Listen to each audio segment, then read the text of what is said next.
kembali lagi dengan saya Dehandra Salsa Fadila di acara Dehan Show Show Show. Di sini saya beserta narasumber saya yang akan datang akan membahas tentang Perang Batak. Sejarah perlawanan rakyat Tapanuli atau yang lebih dikenal dengan Perang Tapanuli atau Perang Batak berawal dari tahun 1878 sampai 1907. Di sebelah kiri saya sudah ada narasumber. Yang pertama ada Kayla Marcia Huta Barat. Yang kedua ada Nabila Maharani Doni. Dan yang terakhir ada Sidaputar Lusil Madeline. Nah, kami semuanya di sini akan membahas tentang Perang Batak. Materi yang akan kami sampaikan yaitu ada latar belakang, penyebab, jalannya perang, tokoh, akhir perang, dan dampak. Apa sih latar belakang Perang Batak itu?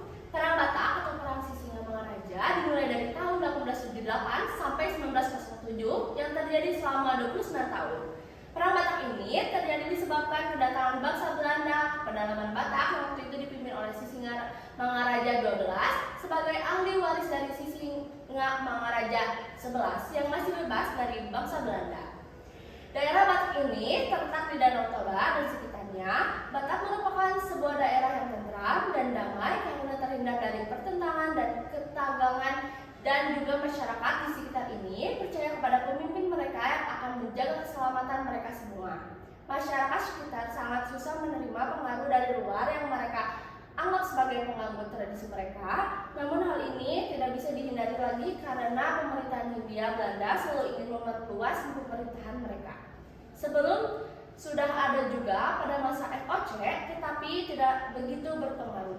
Tapi sejak akhir abad ke-19, pemerintahan Hindia Belanda selalu mengirim ekspedisi mereka untuk melakukan penaklukan dan pendudukan sehingga membentuk daerah Pamong Praja di sana.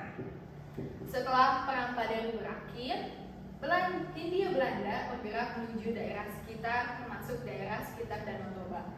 Terjadilah pendudukan dan selanjutnya Hindia Belanda membentuk keresidenan di sana. Dalam pembentukan keresidenan daerah Batak yang berada di sebelah utara dimasukkan ke dalam keresidenan Tapanuli, termasuk daerah Sipiro yang belum didudukinya, dimasukkan ke dalam keresidenan tersebut. Dan beberapa kepala huta harus berjanji dan tunduk kepada pemerintahan Hindia Belanda. Setelah daerah Sipiro dan Tapanuli diambil alih oleh Belanda, terbukalah jalan menuju Silindu dan Toba, sehingga kedaulatan tanah Batak mulai terancam. Pemerintah Hindia Belanda mengirim beberapa residen untuk meneliti daerah pedalaman Batak. Dari penyelidikan, diketahui daerah Batak belum memiliki agama resmi, sehingga terniatlah oleh pihak Belanda untuk menyebarkan agama Kristen di tanah Batak tersebut. Untuk kepentingan agama, dikirimlah Dr. N. van der Tuuk pada tahun 1849. Ia sampai di Barus dan berusaha menyusup ke daerah Toba. Nah, kedatangannya itu disambut dengan kebencian oleh rakyat Toba sehingga ia hampir terbunuh. Tetapi karena melihat rakyat yang mengaku sebagai keluarga Sisingamangaraja 10 yang tewas dalam perang Padri dan juga diperkuat oleh Raja Lumbung, ia bisa membebaskan diri dari ancaman tersebut. Tahun 1853, ia diterima oleh Sisingamangaraja XI di Bangkaran. Sejak tahun 1960, agama Kristen banyak memasuki daerah Danau Toba dan pos-pos zending juga mulai berdiri di daerah tersebut.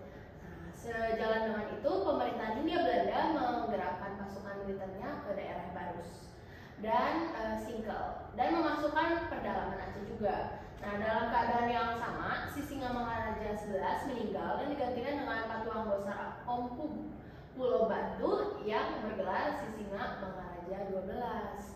Nah, melihat kondisi masyarakat sekitar Sisingamangaraja XI, takut agama kekristenan akan berkembang dan banyak dipeluk oleh rakyatnya nih.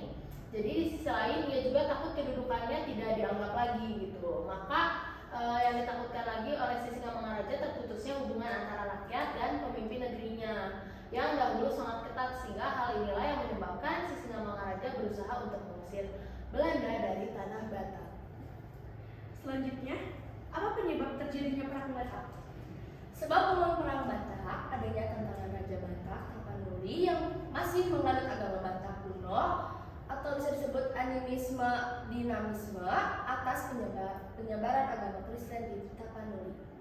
Adanya siat Belanda dengan menggunakan gerak zending untuk menguasai daerah Tapanuli, alasan yang digunakan Belanda untuk menindas pejuang Padri dan pemimpin-pemimpin Aceh banyak melarikan diri ke Tapanuli. Sebab khusus perang Batak, yaitu ada penolakan Raja Sisingamaraja ke-12 atas penyebaran agama Kristen di daerah Tapanuli.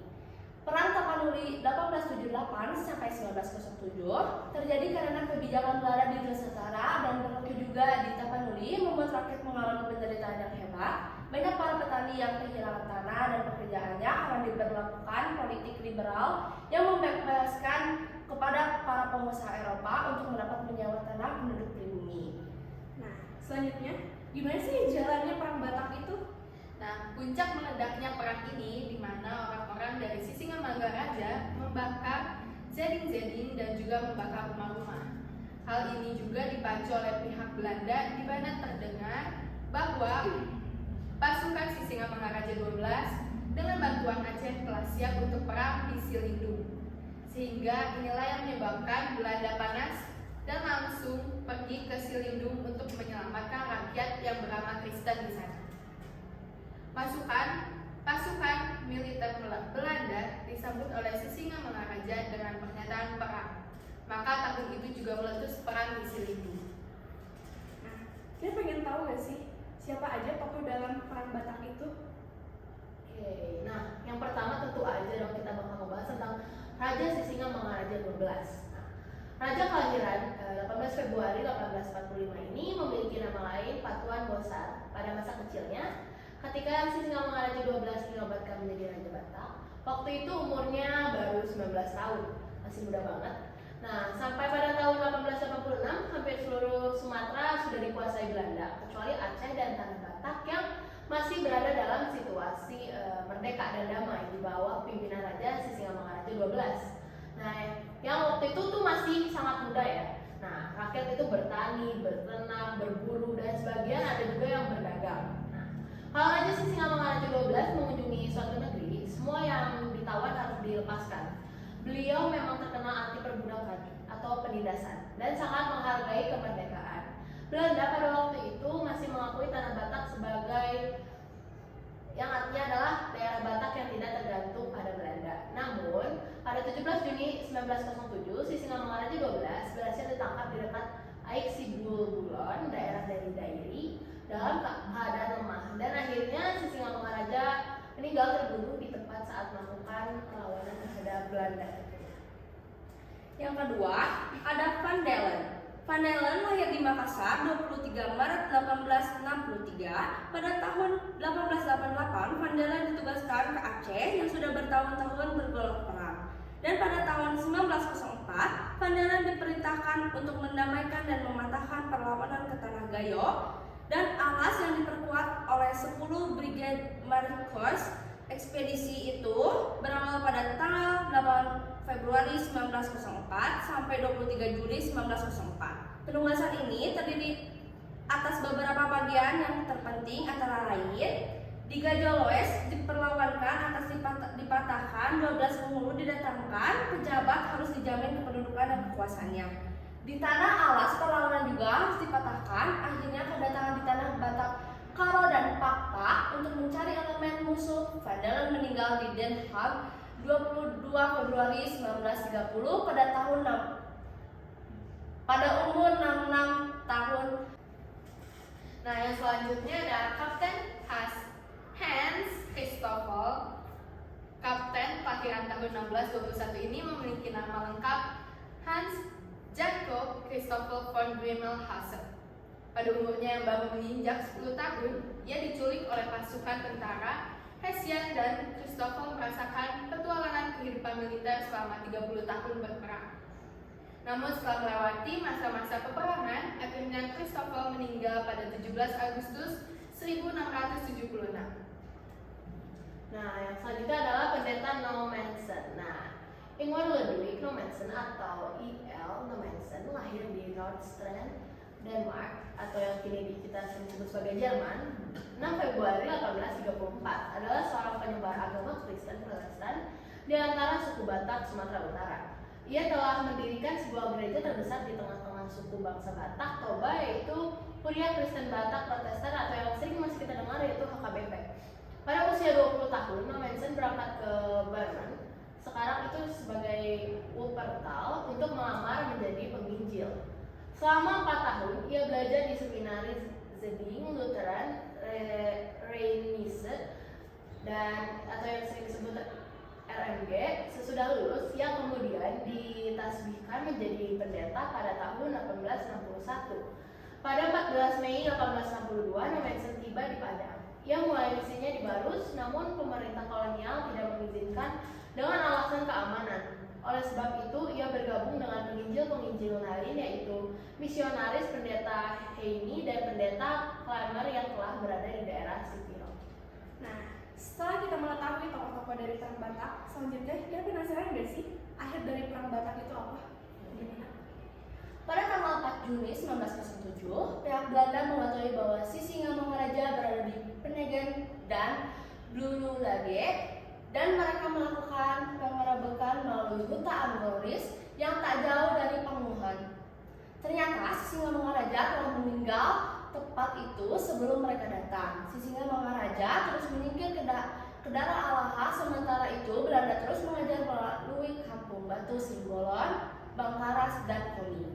Banyak penduduk sekitar ditangkap karena dicurigai bekerjasama dengan Sisingamangaraja. Berbagai usaha yang dilakukan Belanda pada tanggal 17 Juni 1907, Sisingamangaraja berhasil ditangkap di dekat Aiksibulbolen, daerah Dairi. Dalam keadaan lemah, Sisingamangaraja dan pasukannya terus mengadakan perlawanan. Dalam peristiwa Sisingamangaraja ini terjebak oleh Belanda sehingga pada saat itu Sisingamangaraja mati terbunuh di tempat. Di saat yang bersamaan, anak perempuan dan 2 putra laki-lakinya juga gugur, sedangkan istri, ibu, dan putra-putra masih menjadi tawanan perang oleh Belanda. Dengan gugurnya Sisingamangaraja, maka seluruh daerah Batak menjadi milik Belanda. Sejak saat itu, kerja Rodi di daerah ini merajalela. Struktur tradisional masyarakat semakin lama semakin runtuh. Setelah kita mengetahui akhir dari Perang Batak itu apa, selanjutnya kita ingin mengetahui dampak Perang Batak itu. Nah, dampak Perang Batak itu ada 3. Di bidang politik, seluruh daerah Tapanuli dapat dikuasai sepenuhnya oleh pemerintahan kolonial Hindia Belanda. Di bidang ekonomi, dikuasainya monopoli perdagangan di sana, terutama hasil perkebunannya seperti tembakau. Lalu di bidang sosial, dampaknya adalah tersebarnya agama Kristen di Tapanuli secara meluas yang menyebabkan berubahnya keyakinan masyarakat sebelumnya. Mungkin saya bisa mengambil kesimpulan dari Perang Batak ini adalah Perang Batak atau Perang Sisingamangaraja dimulai pada tahun 1878 sampai 1907 yang terjadi selama 29 tahun disebabkan oleh kedatangan bangsa Belanda ke pedalaman Batak yang waktu itu dipimpin oleh Sisingamangaraja 12 sebagai ahli waris dari Sisingamangaraja 11 yang masih bebas dari bangsa Belanda. Daerah Batak ini terletak di Danau Toba dan sekitarnya. Batak merupakan sebuah daerah yang tentram dan damai karena terhindar dari pertentangan dan ketegangan, dan juga masyarakat di sekitar ini percaya kepada pemimpin mereka yang akan menjaga keselamatan mereka semuanya. Tidak terasa kita semua sudah berada di penghujung acara. Acara ini bakal saya selesaikan. Terima kasih kepada narasumber yang sudah hadir di sini dan kepada penonton semuanya. Saya Dehan Rosa Fadila pamit undur diri di acara Dehan